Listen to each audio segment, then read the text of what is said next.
No more runny whipped cream. I'm gonna show you how to make my go-to stabilized whipped icing.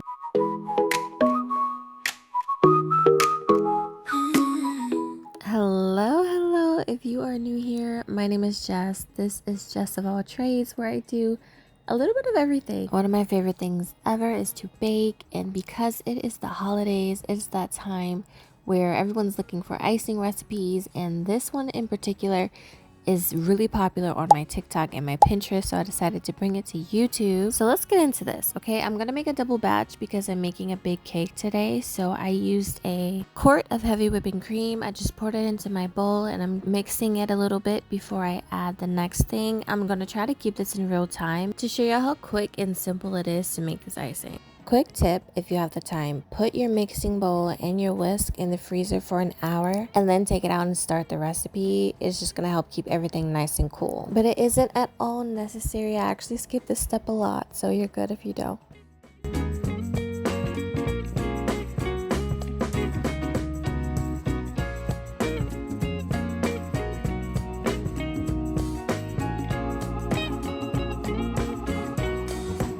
Okay, now after you've been mixing that cream for a bit, it's time to add in the powdered sugar. Remember, I am making a double batch, so I'm going to put in 2/3 cup. If you're cutting this batch in half, you only need a 1/3 cup, and then you're just going to mix it a little bit more.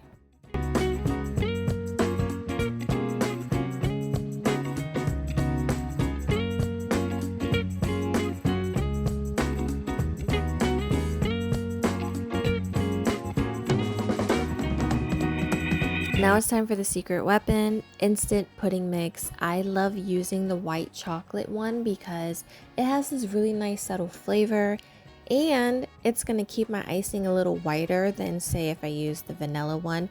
But you can use any flavored pudding mix in this recipe. That is why I love it. It is so versatile. There are literally so many options.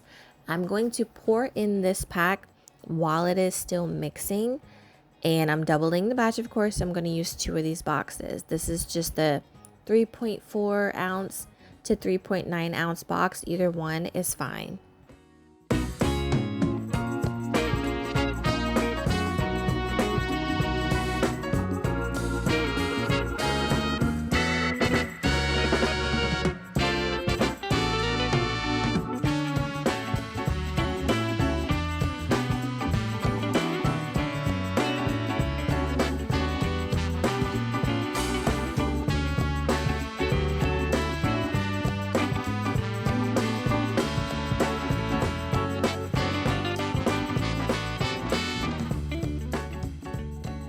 Before it gets too thick, I do like to stop the mixer and just scrape around the bowl to make sure everything's gonna get incorporated and mixed in all the way. Sometimes you find little pockets of powdered sugar or pudding mix just sitting at the bottom. So make sure you scrape it around and then mix it up again.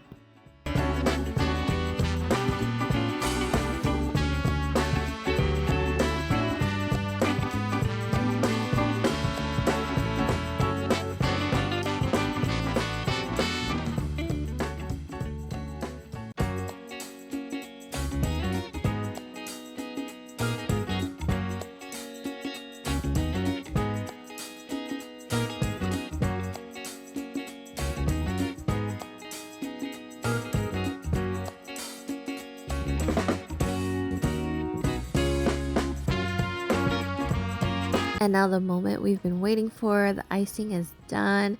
She is thick, y'all. So thick, so light and airy and fluffy. And it's practically white. If I want to get it even whiter than this, I could just put a tiny bit of purple food coloring and mix it in. And it's going to lighten this and whiten this to a brighter white.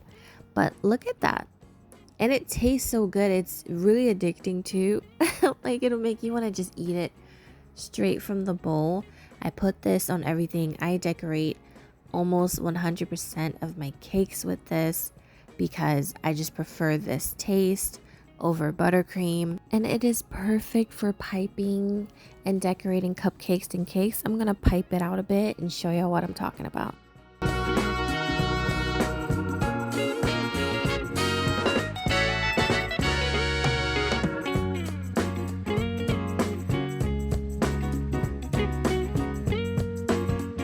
Isn't this beautiful? It's so silky and it holds its shape so well. Like, look at that. And these are just some of the other cakes I've used this whipped icing recipe on. It's very versatile, very easy to color. So if you've been looking for a stabilized whipped cream icing recipe, I hope you found this helpful. And if you do try it, please come back and tell me how it went. Oh, and like and subscribe if you want to see some more.